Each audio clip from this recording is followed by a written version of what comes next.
Pai do Senhor, meus irmãos, sejam bem-vindos ao nosso devocional. Hoje é dia, que eu esqueci o dia, hoje é o 14 de maio, quarta-feira. Deus te abençoe. Estamos refletindo aqui hoje, Provérbios 23:18. É certo que sempre haverá um futuro, e a tua esperança não será aniquilada. Esse verso, se for falado em outro contexto e com a ênfase, uma outra ênfase, as pessoas vão até achar, ainda que a palavra de Deus seja viva e eficaz, e mesmo não tendo endereço, ela produz, porque ela procede de Deus. Mas este conteúdo, ao ser interpretado, comentado, pode levar a uma ideia um tanto quanto autoajuda, né? E mais o que não permite que seja interpretado assim, desta maneira, é o verso anterior, que muitos estudiosos compreendem que um deriva do outro, que esse segundo, esse que eu coloquei aqui, é uma justificativa ou uma continuação do anterior, né? E isso é diferente nos provérbios, porque os provérbios são provérbios e eles não têm esse enlace, né? Eles são independentes nas suas interpretações. Cada provérbio, a maioria deles, são sentenças, né? São declarações. É um pensamento, uma sabedoria, um pensamento fechado e que foi dividido em um só verso. Mas aqui, o que deixa completamente como uma reflexão bíblica, né? Pensador cristão e não autoajuda, é o verso anterior, quando diz assim: jamais invejes os pecadores em teu coração. É muito melhor temer ao Senhor para sempre. É certo que sempre haverá um futuro e a tua esperança não será aniquilada. Então, estou com esses estudiosos que pensam que esse futuro bom, que algumas traduções está por certo haverá um bom futuro, né? E a sua esperança não será frustrada. Ou seja, pode confiar que o futuro será bom, porque você não vai ser frustrado nessa esperança.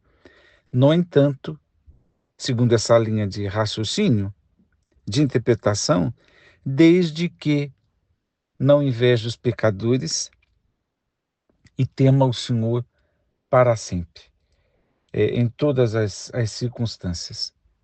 Invejar os pecadores é algo que a gente já viu na Bíblia, né?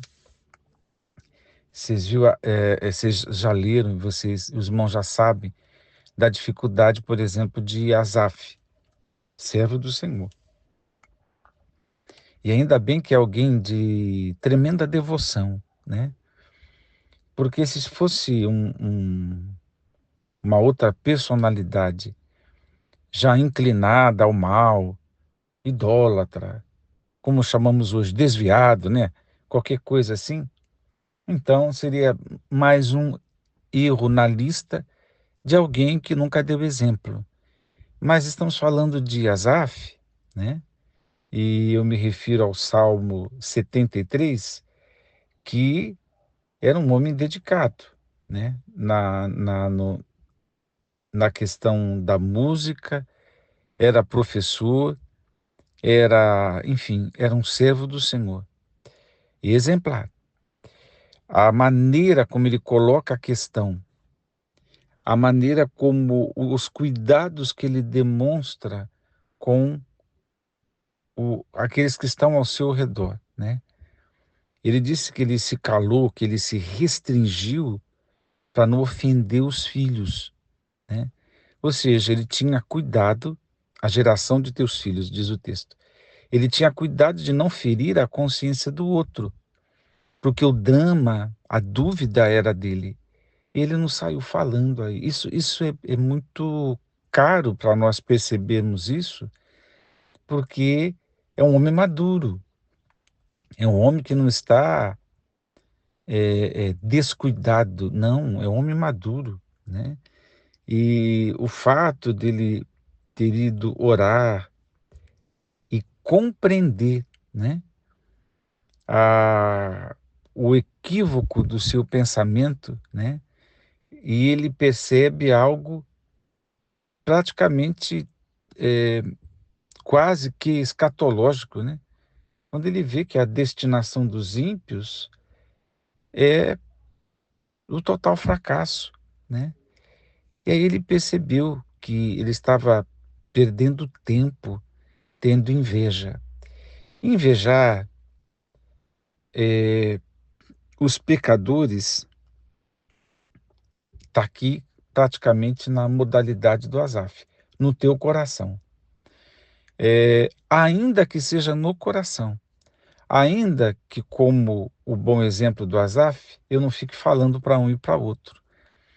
Se no meu interior, de alguma forma, eu olhar para o ímpio, a, entre aspas, porque de fato os ímpios não têm liberdade de nada, né?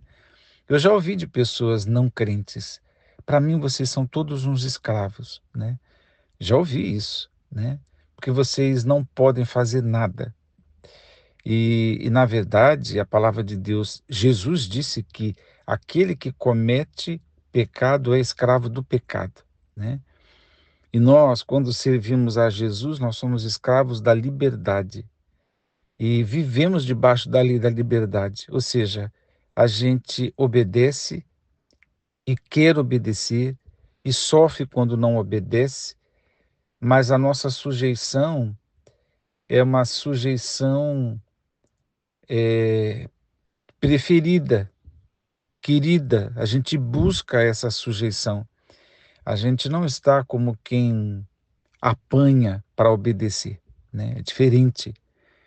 Mas ainda que seja algo lá no íntimo, de invejar a liberdade, repito, entre aspas, que os ímpios têm de fazer coisa aqui e ali e parece que não tem nem sequer consequências, né?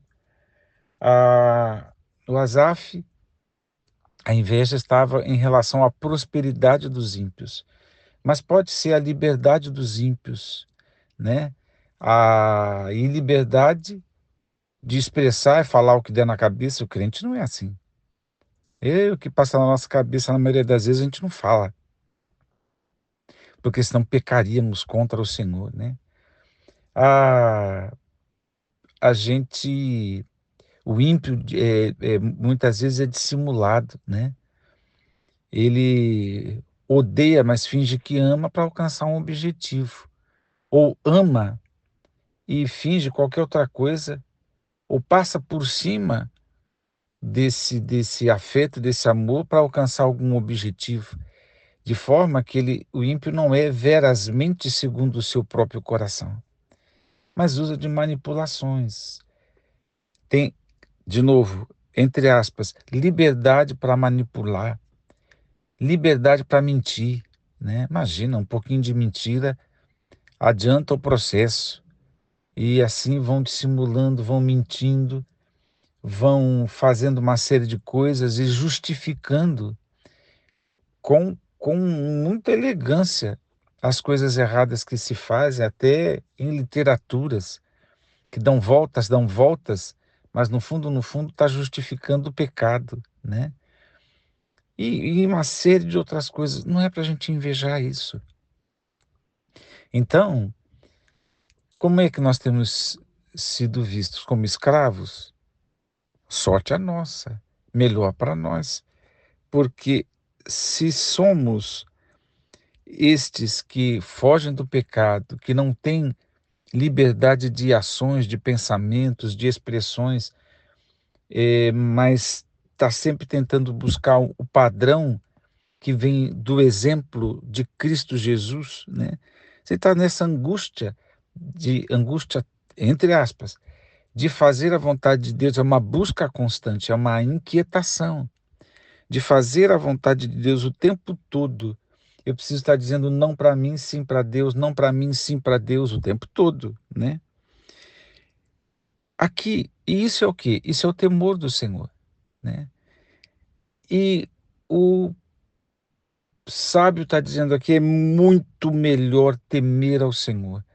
Ou seja, ao invés de se entregar aos seus próprios desejos, instintos, pulsões e etc., é muito melhor o temor do Senhor. Quem vive no temor é certo que sempre haverá um futuro.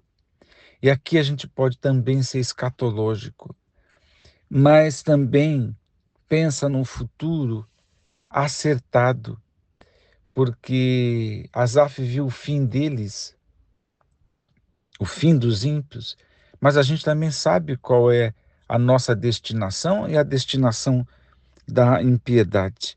Sempre haverá um futuro e a gente pode confiar nisso totalmente, entendendo que esta esperança num futuro melhor, num futuro com Jesus, isso não será frustrado, porque quem confia do Senhor não será envergonhado, não será frustrado, não vai ficar dizendo em algum momento lá adiante, perdi tempo, confiei na pessoa errada.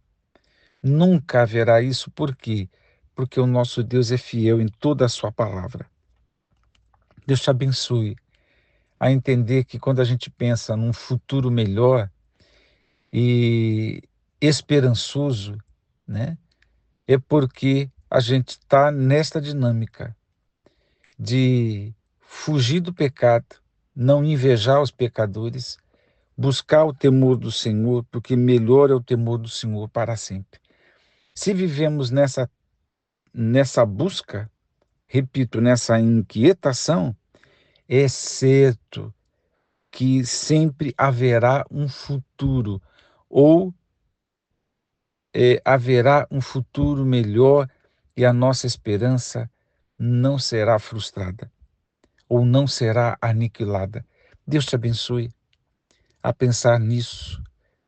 E parece que esse verso é condicional, né? Depende de como estamos vivendo. Porque se vivermos longe do Senhor, não há nem felicidade, nem futuro. E aí a frustração é por nossa conta em risco, porque não é mais confiança no Senhor, mas foi uma entrega dos nossos caminhos no caminho da impiedade. Deus nos livre disso. Deus nos guarde no seu temor. Vamos orar. Pai eterno, graças te damos por tua palavra que nos esclarece, que nos ensina. Dá a tua paz e que o temor do Senhor não falte ao nosso coração.